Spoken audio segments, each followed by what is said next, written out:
बिहार चुनाव को लेकर छत्तीसगढ़ में सियासी हलचल तेज हो चुकी है। कांग्रेस और भाजपा दोनों ही दलों ने छत्तीसगढ़ से आधा दर्जन मंत्रियों और बड़े नेताओं को बिहार में सक्रिय किया। भाजपा की ओर से मंत्री नितिन नवीन छत्तीसगढ़ के प्रभारी हैं, तो कांग्रेस ने भूपेश बघेल को ऑब्जर्वर और देवेंद्र यादव को सह प्रभारी नियुक्त किया। राजनीतिक विश्लेषक मानते हैं कि अब बिहार के रण में छत्तीसगढ़ की सियासी चालें भी निर्णायक साबित होंगी। देखिए हमारी रिपोर्ट। बिहार में चुनाव, छत्तीसगढ़ के नेताओं की प्रतिष्ठा दांव पर। भूपेश बघेल, देवेंद्र यादव, छत्तीसगढ़ के प्रभारी नितिन नवीन, सरकार के मंत्रियों ने संभाला मोर्चा। दोनों ओर से झोंकी गई ताकत।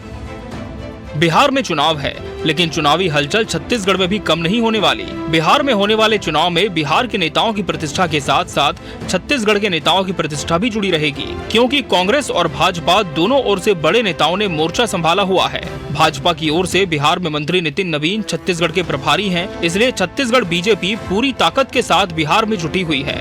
यही वजह है कि छत्तीसगढ़ से आधा दर्जन मंत्री बिहार में मोर्चा संभालेंगे। वहीं नितिन नवीन के नामांकन में मुख्यमंत्री सहित मंत्री शामिल होने वाले हैं, इसलिए जब भी बिहार में जीत हार का आकलन किया जाएगा, छत्तीसगढ़ के मंत्रियों के योगदान को भी नापा जाएगा। पार्टी के निर्देश पर आज बिहार रवाना हो रहा हूं। वहां पर पार्टी प्रत्याशी के नामांकन रैली में शामिल होना है और जिस प्रकार से आज बिहार का वातावरण है, निश्चित रूप से बिहार में एनडीए की सरकार बनने वाली है। देखिए, पार्टी के वरिष्ठ नेतागण आपस में बैठकर बातचीत करके सब तय किए हैं और सारी बातें ठीक हो जाएगी।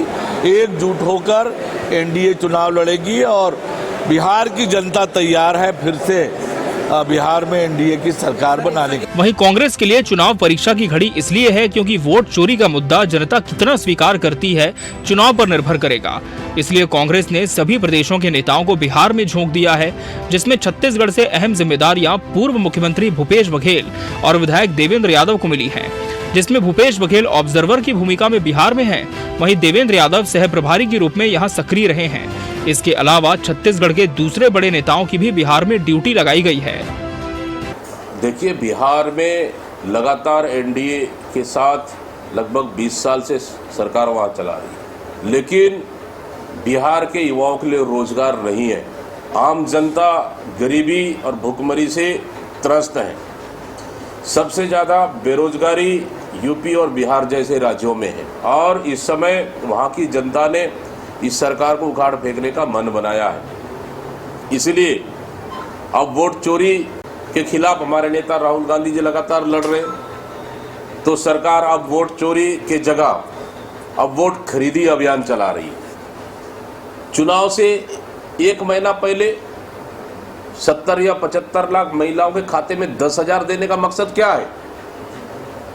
इससे पहले क्यों नहीं मिला? चुनाव से पहले आप देंगे 10,000, मतलब अब आप वोट चोरी के खिलाफ कांग्रेस लड़ाई लड़ रही है, तो आप लोगों की संभावनाएं नहीं दिख रही है वोट चोरी का, तो अब वोट खरीदी अभियान चल रहा है। बहरहाल चुनावी दंगल में ताल ठोकते नेताओं को देखकर ऐसा लगता नहीं कि बिहार का मैदान अब सिर्फ पटना या गया तक सीमित है, बल्कि इसमें छत्तीसगढ़ की सियासी चालें भी शामिल हैं। अब देखना यह है कि बिहार के रण में किसकी रणनीति असर दिखाती है।